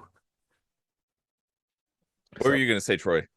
Well, no, I was going to ask the reason why it was a difficult watch is just because it's the subject matter alone, right? It's not like Yeah, the subject matter, because when it starts yeah. getting into what was going on behind the scenes, Mm-hmm. and this whole thing of like women were having to give collateral, which would be like explicit photos themselves, or they would write a letter denouncing their family in the most horrific Yeah, I heard it. ways, I heard like about all that. Yeah, I lies. heard about that And this aspect. is stuff Yeah. that they would then use against you to enforce obedience. And it's just like it was basically slavery.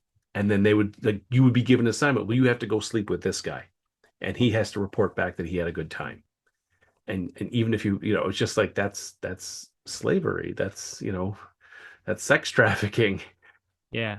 And So not to mention the fact, like you said, it's so freaking close to where well, you there was are. there was a comment at one point where Keith Raniere is talking about how could anyone find him attractive, and this girl starts gushing about, oh, he's smart and he's this and he's this and this and this, and he's like, how would anyone find a 45-year-old like attractive?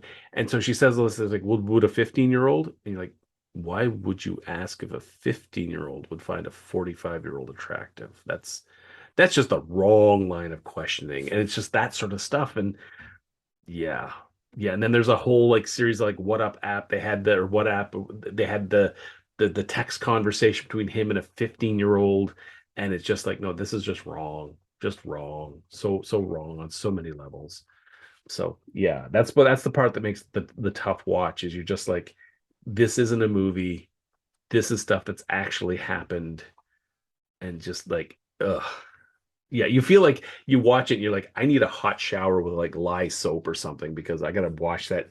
Even being like near that kind of stuff, you just gotta wash the stain from your soul. So Did you But guys ever see Wild Wild Country?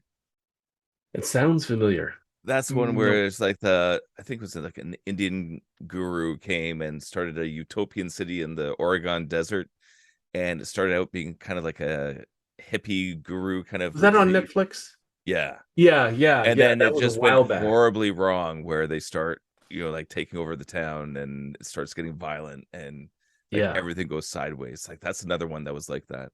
And so you start hearing about these weird cults and the way things are formed, and these secret organizations. Heck, even like Alex Jones, when he did the Bohemian Grove, where he infiltrated that and got footage of it, and that was one of the first ones. Whereas, this was back, geez, like, around the year 2000 roughly, and where he snuck in, took the videos of the mock human sacrifice to the stone owl, and you realize all of the people in power are going to this thing, and the fact Nixon's on tape talking about his experience with it, and it gets crazy. So yeah, all these kind of documentaries I find fascinating. Yeah.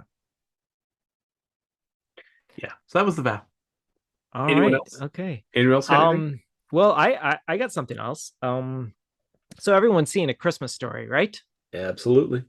I I have know we seen it haven't all, but seen it not in all, but sequence. yes, exactly. I know we've seen it all, but some of us haven't seen it in the proper order. But so as Trevor was alluding to last week, HBO Max released A Christmas Story Christmas, and I'm going to say that for nostalgia reasons, this movie is probably the biggest legacy sequel that depends so much on its original that it actually has both footage and audio drops that are set up by visual clues about scenes. Like, I mean, the story takes place in 1973. Ralphie's grown up, moved away from home, has a wife, has two kids. Again, it's the 70s. He's taken a year off of actual work to become a writer. Him and his wife have saved up enough money for him to be able to take the year off to be able to, like, the whole entire calendar year to become a writer. And now he's down to two last publishing places to get this dream, like to have it come true and all that sort of thing. And he's written this 1,000-page sci-fi novel that that apparently everyone is rejecting just because who's going to read 1,000-page manuscript and all that.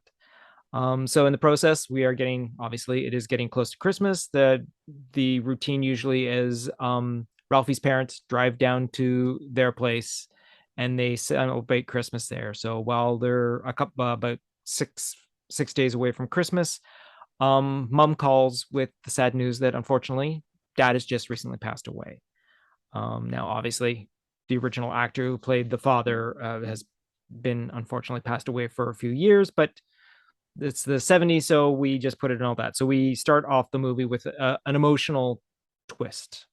Ralphie, to jump back a little bit, Ralphie still has his little daydream sequences. He has this daydream about winning a Nobel Peace Prize for writing while he's sitting at the desk of one of the publishers who are about to reject him. And so we realize that Ralphie's daydreams happen in the here and now. If the daydream goes on for 5 minutes, Ralphie's just sitting there for 5 minutes staring off into space because it's how it happens and all that.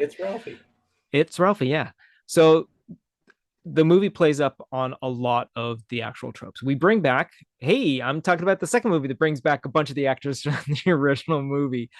So both Flick and Swartz are back. A lot of the original characters are back. Mom this time is played by she is played by, not this time, she's not played by, I'm going to bring up the listing because I want to make sure I don't want to screw up by saying the wrong names. So the original mom was Melinda Dillon, and the father was Darren McGavin. So that was who it is. But in the sequel, we have the mom being played by, this time it's played by Julie Haggerty, of Airplane fame. Mm-hmm. So she plays the mom this time and all that. And she does a half decent, like, doting mother sort of thing, which she does in the original and all that, which is kind of neat. The story figures out a lot of ways to not have all of your main characters returning and all that. Flick runs his father's bar, who was originally owned by his father. Swartz is a bit of a little down on his luck sort of thing, and owes a lot of beer tabs to Flick's bar sort of thing. So he's a little down on his luck. We find out that Ralphie's brother is actually quite successful, Randy, and he is like a jet setter sort of thing and all that. But it's kind of neat to see this because we have the original actors reprising their roles and all that. And of course, when Ralphie first shows up at Flick's and both Flick and Swartz are having a conversation and they see Ralphie for the first time, we do a flashback sequence to the three of them in their like snowsuits and all that sort of thing.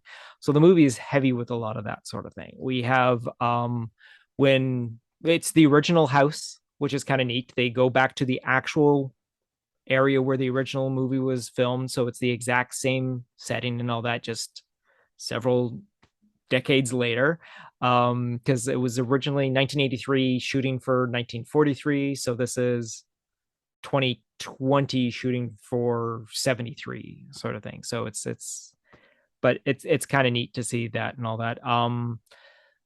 Ralphie's kids are the perfect representation of what he would have as kids. I mean, the older son acts very Ralph-ish. His daughter is kind of on the cross between the two brothers sort of thing as a little kid sort of thing. So it's kind of neat. They run into a bully on the street that they unfortunately, unbeknownst to them, get involved with. So Ralph has to realize that he can't help his kids stop this bully. They have to figure out a way, and they do a creative way of doing the bullies sort of thing. But yeah, I mean, it's fun. It's very, it's not as, it doesn't have the same gravitas that the original one does. Now, I would think that the only people that would be interested in watching A Christmas Story Christmas are those that are fans of A Christmas Story. And unfortunately, I just don't think it's as enjoyable as HBO thought it would be, because it definitely relies a lot on your nostalgia for the original one. There's a sequence where Ralphie's up in the it does a whole entire VO of Ralphie talking out throughout the whole entire sequences. Sometimes he's giving you exposition. Sometimes he's doing commentary on what's happening at the moment, which is what they did in the original movie. So, and the voice is kind of close to the original VO from the first movie. But like I said, there's a sequence where Ralphie's up in the attic and he finds the bunny costume in a box. He opens it up and you hear the dad saying, "That's the ugliest thing I've ever seen," right? And then he shudders and throws it away. And then at one point he finds the top of the lamp from the leg lamp. It's just the leg's gone, but the actual top of the lamp is there. And there's a line about from the original one of the father saying something about the lamp, and it's an emotional ride for Ralphie, because it was always his dad that did Christmas, and now it's his first term where he's has to be responsible for Christmas. So he's come home to help give his family the best Christmas and all that sort of thing. A lot of things go through, a lot of parallels to the original movie happen. They try and add some stuff instead of Flick putting his tongue on the pole. Flick gets his revenge on Schwartz and has him go down this giant ice slide to like try and get his bar tab removed. So and at one point he does it. He double dog dares him, so he has to do it. So I mean, it's not as good as I would have hoped it would have been. I mean, it's fine. It doesn't seem to have the same look either, because obviously you're shot film, you shot video, you're shot in the winter. The original one was shot in the winter, so it had a gray overcast sky, so you had that winter feel to it. This one is shot in like maybe March, in the exact same thing. So you got this nice sunny sky and you've got what's left of snow on there. Plus there's a lot of fake stuff that's around and all that. So it just doesn't have that same feel. Throwing the wife into the story is an interesting twist, which is kind of nice. I mean, they're obviously a happy couple and all that sort of thing, but it just doesn't have the feel that I was hoping to get out of it, because again, nostalgia, it goes a long way, but when you rely on it too much to tell your new story, it just ends up falling flat. And unfortunately, that's what happens with this. Now, watching them back to back might be okay, but again, I don't think this is going to be showing on TBS 24 hours straight or something like that. I don't think they're going to do a double bill of this every single year, back to back to back. Christmas Story is still going to be that perennial watch every single year. This one is a curiosity that I'm glad I saw it, but you know what? I really didn't need to.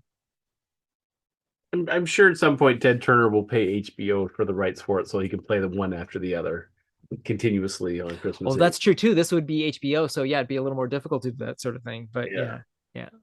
Does Ted Turner still own that stuff? Is he still involved with TBS? Yeah, well, when you're the or money. Peach Street or whatever Peach Street is called or something. Yeah. I have a story about this because my daughter had a whole family party last night for that monologue thing. She was doing that competition. So the whole family was there, and I walk in and it's the middle of the new Christmas Story movie. I was like, no, I can't watch this. This is happening again. I haven't seen the first one in sequence. Now I'm walking into the middle of this one. It's like, I'm cursed. Oh my. That's amazing. Oh my God. That's generations hilarious. of cursed by this movie. It's amazing. Yeah. Okay. That's the thing too. I don't think you would enjoy, because watching the original in bits and pieces, you were able to piece together and enjoy the story altogether. I don't think watching this movie disjointed would be as enjoyable, because again, it just doesn't have, it's the same director too, which is kind of a cool thing. Like they brought back a lot of people and all that, but it just doesn't, there's just something it's just something missing from it. And I don't know if it's the look of it, because again, it's too sunny. It's too, doesn't feel like winter for it and all that. I mean, they looked cold in the original one. Yep. This one, they don't look cold. They have all the people from the bar go out to this giant slide. They call it the ramp. I think they call it the ramp. Yeah. Anyways, whatever it's called. So they shut down the bar to go to the ramp, which is this 20-foot long little abandoned U.S. Army sort of deal that's all blocked off, but every once in a while, it doesn't have the same feel. I mean, because I think it's also because the characters are grown up, but you can't relate to them anymore. When you saw the original Toy Story, you were much young. Toy Story. When you saw the original Christmas Story, you were much longer. You were much younger. There was no, you could identify with what these little kids go, even though it wasn't in a decade that you were even familiar with or aware of, but the feel was there. That whole entire innocence of Christmas Day, of friggin' swearing in front of your parents for the first time, and all that sort of thing is all there because we experience it through Ralphie's point of view. But the stuff that they try to put in this movie that isn't Ralphie's point of view, like his kids having to deal with a bully, and his wife trying to deal with not being able to do anything for Christmas because she ends up hurting her ankle at one point, and the mom having a serious drinking problem and whatnot. But it just doesn't have the same feel because it's not my life. I mean, I'm aware of the fact that this takes place in the 70s. It looks like it takes place in the 70s. It doesn't have that nostalgic feel that back in the 80s that this movie that took place in the 40s had. And it's just unfortunately that it seems to fall short. But I mean, if you're curious, I will not stop anyone from seeing it, but it's definitely not, set your bar a little lower than you just see Troy running over to a person's house grabbing the remote. No. Yeah, exactly. And I am stopping you. Yeah, so all right, so that's Christmas Story. I mean, I'm probably still going to see it anyway because again, it's something that you can, it's not like you've got HBO. It's not going to cost you any more. You can walk away from it. You can come back to it. So it's fine. I mean, it's secretly like Troy's going to run all the way down to Albany and exactly. Stop. I mean, no, you know what? I would actually, I think if I had, he's like the Krampus going around house to house, just turning on TVs. Grab an amazing Universal remote, just drive by every single car. No. But I was gonna. Okay. The fact that I saw this for not costing me very much, like it didn't cost me anything more than time to watch this, I didn't mind it. If I had paid money to see this in the theater, if I had paid, what is it, $17 to see this in the theater, I definitely would have been disappointed in this. So the fact that it was on HBO, not that bad. So there you go. And like I said, there were moments where, Violent Christmas. There were moments that I found, there were moments that I found that were entertaining. I found myself laughing out loud to a couple of them and all that. But again, I think the trying to pull on the nostalgia bar too much sort of derailed the feel of what this should have been more of an original movie. If you were, see, that's the thing too, because again, I'm going to go back to it, because if you were watching this movie, you're watching this movie not because, oh, let's see what this A Christmas Story Christmas is all about. No, you've seen A Christmas Story, and this is its sequel.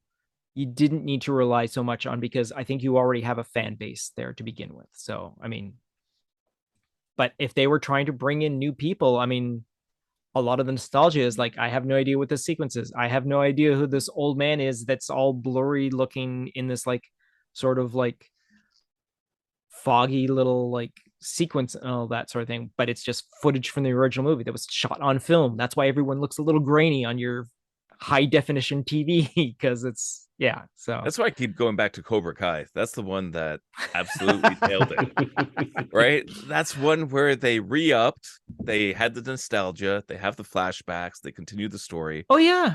And like everything should be like that. No, and exactly. And that is a perfect example, Michael. That is definitely a great example. Like Cobra Kai, that's how you do nostalgia. That's how you do a new story with nostalgia for this amount of time as well. Like there's been 20 years between, well, more than, right? Like 30 years, right? Something like that. Yeah, since Yeah. what, 84? Easily, yeah, easily. Yeah. Almost So 40 years. yeah, almost 40 years. And again, the same thing with this from 83 to 2002. I mean, 2022. 2002. Wow. And with Cobra Kai, you don't need to see the original. If there's pieces you need to know, they inform They'll you. let you know. They'll let you know what you need. If you have seen it, Yeah. you get all the good feels. If you haven't seen it, like with the next generation, they want to see the old stuff. It's like, wait, like there's an actual movie based on this? Like that's weird. Yeah, like it gets everyone excited. So yeah, I don't know. so I hope it's other creators can kind of take those lessons and get it right. and I think they tried to do that with this movie, but I think they were just limited to this. We can only do a movie. We can't do a series and all that. So we had to get a certain point across. And unfortunately, like I said, it's just, and again, it is Ralphie reflecting on his own Christmases in the past, which just happens to be this one Christmas. We only have footage from this one Christmas. They've had hundreds of Christmases, like not hundreds, but several Christmases after that, because Dad was the best at doing Christmas. But we always seem to reflect back on this one Christmas that everyone has seen. Actually, that's a good point. Like, how cool would it have been if they showed different Christmases somehow? Exactly. Yes. Yeah. Right. Like, that would. That would have been. Yeah. Wait, these are all the movies we didn't see. All this other stuff happened. Yeah. Oh, that would have been fantastic. But unfortunately, I don't think they had the story to be able to do that. So that's too bad. Yeah. Such is life. Mm-hmm. All right. So one show I've been watching is The Crown. Have you guys seen The Crown? I have not. I watched the first season of The Crown, but unfortunately, just a lot of stuff came up at the exact same time, and I never got back to it. What I've seen is freaking fantastic. It's done really well. It's neat how they do the generational skips. They keep recasting. You know, some actors are better than others, but for the most part, the core cast, you know, for every generation, the woman that does Diana is ridiculous. How good she does. I have seen some of her stuff and all that. Yes, no, that whole entire sequence with her and the Queen Elizabeth is fantastic as well. Yeah. Oh, what's the actress's name? Clickety click. Yeah, keep talking while you're typing there. Which one? Elizabeth Debicki. I'll write it out in the bottom there. So Dickie? if you want to, Elizabeth Debicki. Yeah. Anyway, she does it so well, and she was last season as well as this season. Most of the cast has been. Well, she wasn't redone. season 4. She was only season 5. Oh, she was? No, Emma Corrin was season 4. Oh, it was a different person. Okay, well, they both nailed it then, because I thought it was the same person. Now the one thing, wait, who was she playing? Who was she playing? Like there was 2 different actresses Diana, playing Princess of Wales, in 2 different seasons, 2 different actresses. Yes. Oh wow! I thought it was the same one. I'm just looking now at the cast, and they like sometimes like Elizabeth has been 3 different actresses. Understandable, because it's different ages of Elizabeth. So Yes. Yeah. Because didn't it start off with our favorite Jenna Coleman, right? Claire Wasn't she Foy Elizabeth the first? Wasn't she the first Elizabeth? No, not Foy Elizabeth was the first one. Matt Smith was Prince Philip with her. Right. Yes. Yeah, and Matt Smith, he did a great Prince Philip. Mm-hmm. He had a dark edge to him. The actor they have this year, he seems a lot too happy and kind. He doesn't have that dark edge that you normally see when you watch video footage of him. The one that was a weird casting is Dominic West as Prince Charles. So, and I was looking at that, I'm like, where have I seen this guy before? Like, I know this actor. Then it was like, oh, The Wire. Oh, you're kidding me? Yes, I'm just looking it up now. Yes, Dominic West. Okay, he plays Charles. Yeah, and again, that's one that's kind of miscast because he's way too charming. He's he's got this charismatic smile, and when he enters the room, I guess you're playing the new king, so yeah, you better do it nice. Right. But the performances are great, and it's neat. Again, getting into conspiracy theory stuff. I've been researching this stuff for years, and the amount of dirt that they actually present in the show is kind Mm-hmm. of shocking. Like, in real life, it can go way darker than that, but just the amount of stuff that's in there and I guess the family dramas that happen. And I'm so curious with this one because obviously we know what happened with Princess Diana. It's like, What? how are they going to continue? She's going to the be okay, series? right? Like, Are you already kidding me? they're already setting up stuff with like paparazzi all around and taking photos. And so again, good storytelling. Like you know, they're hiding the gun, let's say, in the first couple episodes. But yeah, it's a lot of fun. And a lot of the, like, my kids are saying as we're watching this, it's like, Dad, what's the story even about? Because it's just like a day in the life of the royals. So they're looking for the big action sequences or whatever. But just as far as sort of like a pseudo documentary, and just seeing some of the behind the scenes and the performances that the people do, I think it's really well done. So Dude, if anyone's into that. you dropped the ball. You didn't tell me Gillian Anderson plays Margaret Thatcher in the 4th season. Oh, she did Holy great. John fuck! Lithgow I with just saw a Winston picture of her. Churchill. Oh, Yes, I did see that. I did see John Lithgow with all the I did see that before. Oh yeah, Gillian I did Anderson. not know. She had all the mannerisms down, Oh my and like god, the this stuff photo about it. looks It's so fantastic good. of her. Yeah. Oh wow. All right. Oh, Jonathan Pryce is playing Prince Philip in the 5th season. Holy Yes. shit, this cast is fantastic. Yeah, and like I'm saying, he's way too charismatic as well. But Wow. it's also good. Okay. And then Queen Elizabeth, what's her name? I might definitely have to get back to this. Imelda Staunton or whatever. All the kids recognize her from Harry Potter. Yeah, Imelda Staunton. Him. Oh yes, as the Elizabeth. Yes, yeah. Him. The most hated Harry Potter character of all time. Yeah. Even worse than Voldemort. He's a pussycat compared to her. Well, All right. No, definitely. Yeah. Okay. That definitely. Yeah. Now that I know what's in store for me for future seasons, I'm definitely going to try and get back on track with that. Because, I think I started watching first season and then yes, wonderfully acted, beautifully costumed. It looks so period piece as well for the different eras and all that I've seen. But it just unfortunately just fell to the wayside because at the time just too much was going on and something had to be dropped. So that was definitely. And what is this? What is this on for us, Michael? What is that in Canada? Where is it playing? Netflix. Is it Netflix? Yep. It's Netflix. Okay, Yeah, then well, it's a Netflix original. It's worldwide for Netflix. Then yes, so Yeah. yes. Yeah, All right. and this cool. is a kind of show where you can see the actors really enjoy doing it. Like you can see they're sinking their teeth into the roles, and they're, actually playing these characters. It's so good. Like I love it. We saw that with Weird as well, where the actors, you can tell that they're enjoying every single minute of it. For sure, yeah. And that really affects the way a show is made when you can see that everybody's enjoying it, everybody's getting into character. They're, I guess, pushing their boundaries on what they're able to perform. You feel it as an audience member, and this one does it, like for 5 seasons. So awesome. All right, and according to this, it looks like there's probably a 6th coming up. So, however, where they're gonna go, where are they gonna go? I mean, like, what wow. else would happen? Yeah. I guess you can kill off the queen. You can kill off the queen. I guess and have Charles come in at the end. So, like, I mean, that would be the logical conclusion, to it. Like, yeah, exactly. From Come the start up to of date. her reign to the end of it. Yeah. All right. Okay. You got anything, Troy, or am I next? You are definitely next, sir.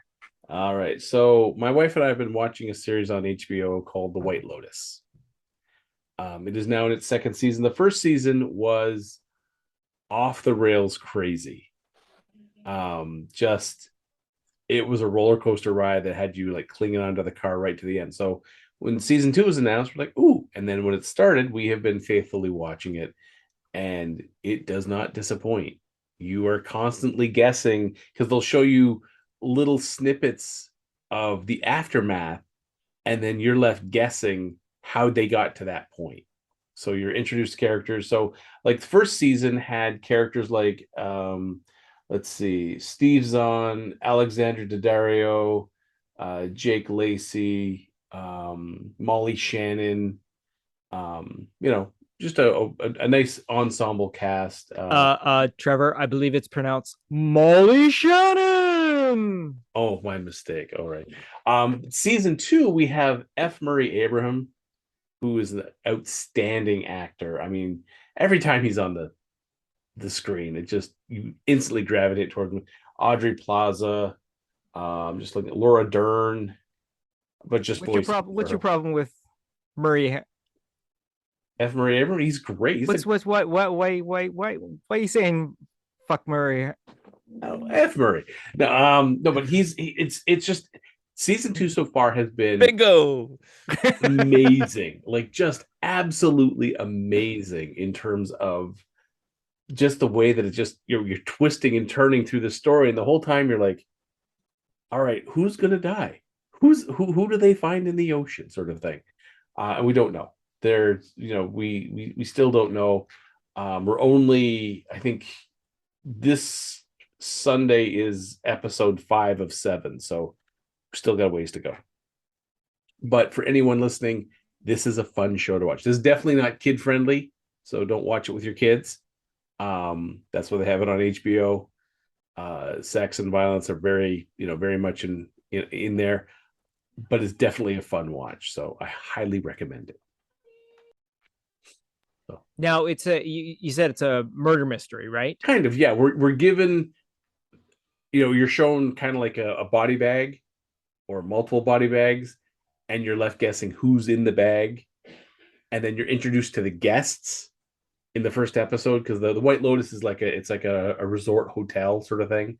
So you're introduced to some of the guests, and then you see the broken relationships between some of these guests. And as it goes forward, you're like, all right. In the back of your mind, the whole time you're thinking, so who dies? Because you don't know who dies or how they die. And yeah, the first season, I would guess so wrong. Okay, so as you're being introduced to these characters, this is in the past that leads up to having a body. So they will, as I said, they will show you a snippet of a body being like carted away, right? And then they're like 1 week previous. Okay, gotcha. Okay, it's that sort of storytelling. The show basically unfolds, and so you're watching it, but in the back of your mind, you know that someone's going to die. So at least one person's going to die. Gotcha. You don't know who, you don't know how. All right. If you're lucky during the body process, you might see 1 or 2 people. And you're like, all right, so those people are safe. But why are they crying? Gotcha. When they lose as a family member. So yeah. So if I'm not mistaken, I believe this entire at least the first season itself wasn't that shot in like quarantine? In Hawaii. Yeah, it was like they quarantined the whole entire hotel, and like everyone was like constantly COVID under strict rules and all that sort of thing. So okay, cool. Okay, this is the series. Season 2 is in Sicily. Right, it's a completely different location. Right? It's another White Lotus, but it's a different location. Okay, gotcha. So, and they only have 1 or 2 people who translate from the first season to the second season.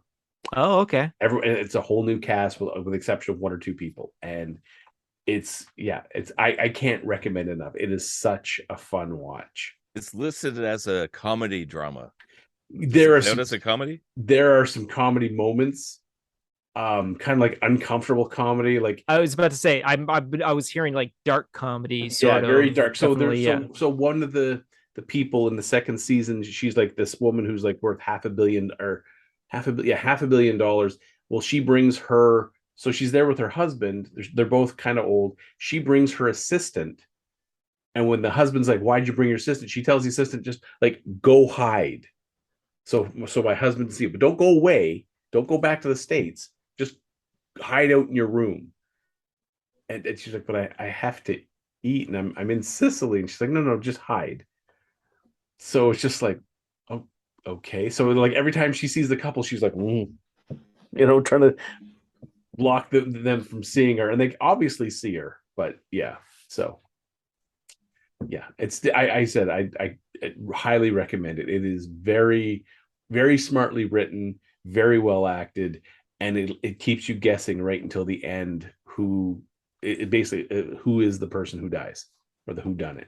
So yeah. Alrighty then. Yeah, because I've also heard just good things about it to begin with. But yeah, that whole entire like they actually quarantined a whole entire hotel to shoot this whole entire first season. So that's good to know that it paid off and that It the did. second season I take it is holding up. The second season, I'm honestly might be better than the first season. If Well, they that, probably were able to film it differently too. They were but able to it's not do a even lot just more. filming. I think it's just the writing. The writing Oh, okay. is more because it's like not taking place on U.S. soil, so you have like some language barriers and fun stuff like that. So yeah, All right. Good to know. Good to know. that's going to bring us to our final thing, or at least for me. I think it's going to be for all of us. So, Yeah, so it's the 18th letter of the alphabet repeated 3 times. R oh, R R. we're going to go that way, are we? We Okay. are. So Arr. this is a film that came out in 2022. And I Bollywood. just saw the trailer for this week, Yeah. and I was listening to a bunch of other podcasts while I was doing my day job. And it's the kind of people that normally have the cynical, jaded view that I have about most things. And then somebody recommended it. It's like, oh, that's interesting. But then in that same morning, I heard it from 2 different sources. Like, what the heck is this movie? And I saw it was released a long time ago. And looking at the trailer, I was blown away. But go ahead, Yeah. Trevor. So this movie comes out of Bollywood. It is actually the most expensive movie Bollywood has ever made. Ever. This is their basically shot at Hollywood for making a big budget special effects movie. And holy shit, does it pay off in spades. First off, so this movie, you know, it's hard to describe the fact that, well, start with it's 3 hours long, but it does not feel like 3 hours in a seat. That's what a Because lot of reviews say. Like, it's 3 hours. That gives room for dancing and the bromance and the backstory and whatever else. A and zoo the of fact animals that attacking people. the movie is based on 2 actual people.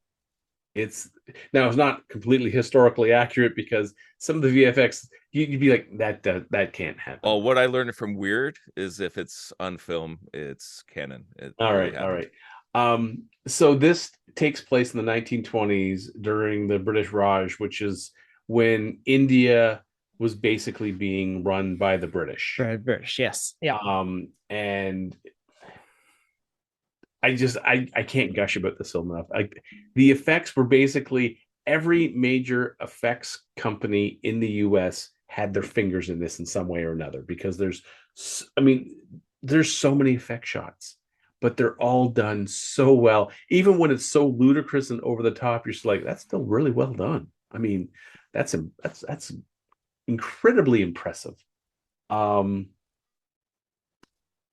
I really don't want to spoil the story for people who want to watch this, other than that there is a bromance, and this is a surprisingly well written film. I mean, the fact that it's 3 hours long and be like, well, I don't know how well they're going to be able to carry a story for 3 hours. Titanic did it terribly, but it happens. But this movie, there's not much they could trim away to cut down the runtime because every scene is necessary to tell the story, and it is a powerful story. Um, it's and the thing Well, it's like you said, Trevor, you need every single thing. But the thing is, you need the backstory of both of these guys. And then you need the story of what happens when they come together. So yeah, yeah, you're definitely 3 hours is yeah, definitely it's and the thing is some people said, well, the British Raj weren't as evil as depicted in this film, but then other people like, no, they were worse. I mean, this, if anything, this film kind of softens the brutality of the British Raj. Um, so part of it is, so an administrator and his wife, I'm going to give away some of the story. Okay. They go into the forest and they decide to just abduct a young girl, like a young girl who has a talent for art, like she's a talented artist. They just decide to take her from a tribe and keep her because frankly they can. So the tribe's guardian is like, no. So he goes to Delhi to kind of retrieve her. Well, word gets back that this guy's coming, and so they're like, well, we got to put the best possible soldier we have in his path. and that's when they choose Raju, I think is his name. And they're about to go head to head when there's a train wreck, and the two of them work together to save people during this train wreck and kind of bond. And this is where you get the romance. And I mean, that whole sequence is just utterly. You can't. I mean, without spoiling it, it is definitely just a spectacular. Like, and again, the movie is sequence after sequence of beautifully, first of all, shot. Yeah, it's wonderfully acted. I mean, yes, you're going to have to do a lot of reading. Do yourself a favor. Do not watch. I don't understand half the do not watch the dubbed version of it, because it is inferior, because it is so distracting, because it's not even you've watched badly dubbed anime, right? When the mouth is worse doesn't even match up. This is worse. Yes. So you're going to have to read a good portion of this. But honestly, the whole friggin' thing. Yeah. Within 20 minutes, you're fine with the. I was going to say, yeah. Within 20 minutes, you're like, I'm fine with the subtitle. Oh, you're so friggin' hooked by like minute 10 that you don't care. You want to this. Yeah, I would say by the first 10 minutes, I was like, well, I'm watching this. Yeah. You just have to make sure you have a 3-hour window. Yeah. It's not one you can pause and come back to, because you're like, the second you pause, like you're gonna have to start it all over again. And the whole time I go to the bathroom and back, I'm like, I gotta get back to this film. I gotta see what's coming next. Yeah, exactly. How are they going to up themselves? Like one up themselves? Well, they do continuously. Yeah. So yeah, I that's as much of the story I want to get into, because it just, from that point, it's like the Boulder and Indiana Jones just rolling towards you. It's just picking up steam. And it goes right to the end. And the fact that, again, these two gentlemen actually existed. And I mean, they didn't do some of the stuff as it depicted in the film. No, exactly. They're a little fictionalized on their country. Yeah. And the direction their country went. So yeah. I mean, if this is what Bollywood can produce, this level of film, I mean, if I was working in Hollywood, I would not be thinking, man, my job is safe tomorrow, because this shows that, they are a real contender for cinema. It's not all the singing and dancing and the same, 8 scripts just with a different cast each time. They're coming out with some high-powered films with some incredible effects, but the effects don't drive the film. The story does. And that's the one thing I think Hollywood has kind of forgotten in a lot of places, is they're so in love with the effects, they forget the story. Well, this one, they went story first, and the effects just enhance that story. Yeah, I honestly can't recommend this movie enough. It's an event. There's no other way to put it. It's a true event. Yeah, one thing I love about it is, because I'm always chirping on fake diversity in Hollywood. I mean, this looks something that is like true diversity, right? It's from a different country, from a different perspective, different actors, different language, like everything about it. And yeah, again, I can't believe it's taken me this long to see the trailer, but I have to see this. Yeah, it's currently on Netflix in the US. I'm not sure what it's on in Canada. No, it is on Netflix. Yeah, well, that's how I watched it. Yeah. So there you go. And yeah, this was such a fun film. And it's funny, a lot of people said, well, why are they going to make a sequel? And the guy who's like the writer / director, he's like, what do you mean a sequel? Have you seen the movie? Story. You don't need a sequel. Yeah. Yeah. So as Trevor was saying earlier, the budget, one of the biggest budget that that has come out of India, it was $72 million for this, to make this movie, which by our North American standards is like, oh, that's cute. It's a nothing. But if you were to convert that into, if this was shot here, this would be like a $350 million movie. Easily. I feel like Falk and Captain America, where I'm pointing to Hollywood, you should do better. So on March 31st, 2022, there was an article that I'm just going to read the opening line of it. After 6 days in global theatrical release, RRR has earned approximately $88 million worldwide. So, and it basically didn't have that big of it didn't world theatrical release, but the fact that it broke eventually $100 million worldwide, sort of thing. And now that it's getting all this, 175 million was its final worldwide box office. oh, is that what it was? Oh crap, I didn't get that 175. far. Yeah, 175. That's fantastic. You freaking $100 million more than your movie actually costs. That's fantastic. That's a testament to how well received this is worldwide. I mean, now that we're talking about it on Geeking Off the Page, it's going to make even more money. Exactly, of course. Yeah. Well, at very least, they'll get a lot more views on Netflix. Yes. You know, the 7 or 8 people that listen to us regularly. Yes, why not? But yeah, this was, as I said, this was I remember seeing the trailer for this movie a while back, and then seeing like on the Corridor Crew, they had talked about, you know, some of the effect shots of this. And on YouTube, I had seen like, you know, some of the whole sequences. And then when I saw it on Netflix, I was like, you know, may as well give it a shot. Let's see what this is all about. Not disappointed. I don't regret that time like that time taken to see this, because I don't look at this time lost, because to me, this is what Hollywood filmmaking has lost.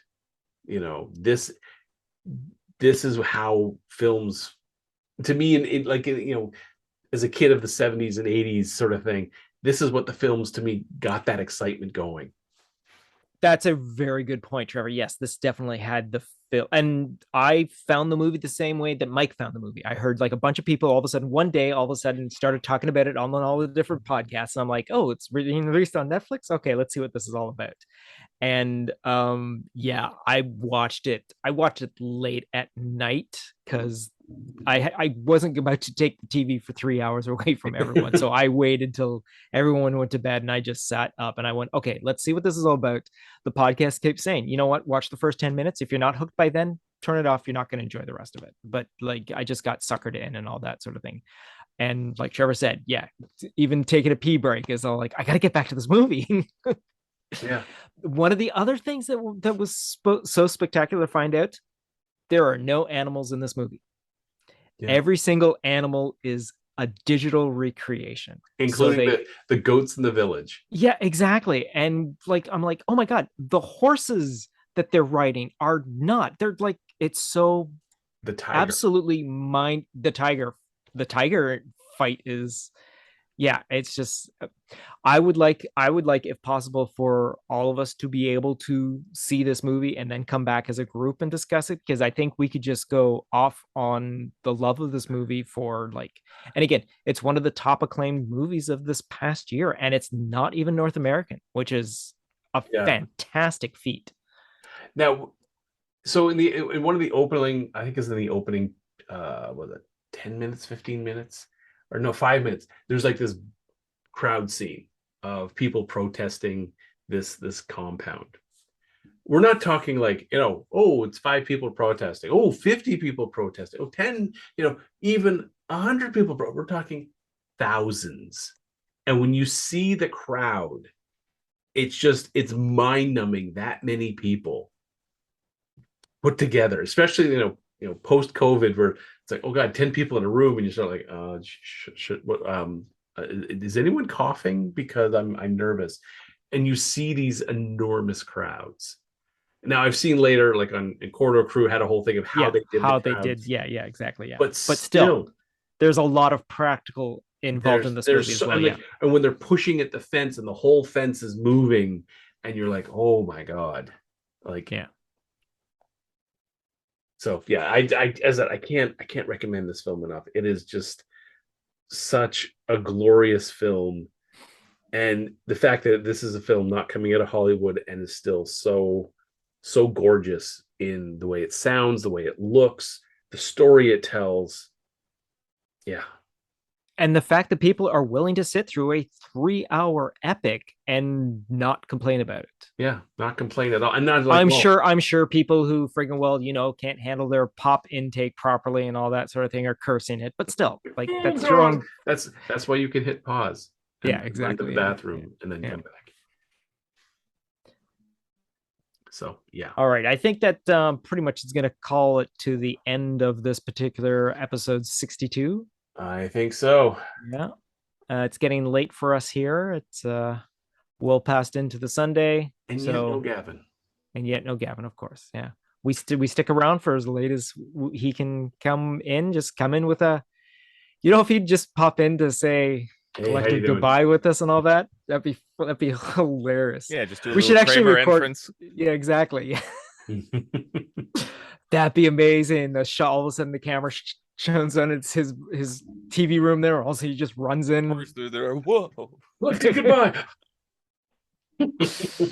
But anyways, we'll see what we can do with that editing wise and all that. You know what? I might be able to pull some video of early when we used to have all 4 screens going at once. Now that we got that back, you're welcome out there, all you people in the YouTube, now being able to watch all of our glorious faces all at the same time, to seeing us all roll our eyes or make gestures at the screen. There you go. All right. So exactly. So for people listening, thanks for listening. I can't believe you've been with us this long. Shall we do it the collective goodbye? I think we should do a collective goodbye. Do that. 3, 2, 1. Collective goodbye. Yay! Good night, folks. This has been Geeking Off the Page, a Planet Geek production. Please be sure to subscribe, share, rate, and review. You can find us at our social medias through Facebook, YouTube, and TikTok. Search for Planet Geek Productions. On Instagram and Twitter, Planet Geek Pod. Or you can send us an email at planetgeekpod@gmail.com. So until next bat time, same Spider Channel, may the Force be with you, and thanks for tuning in.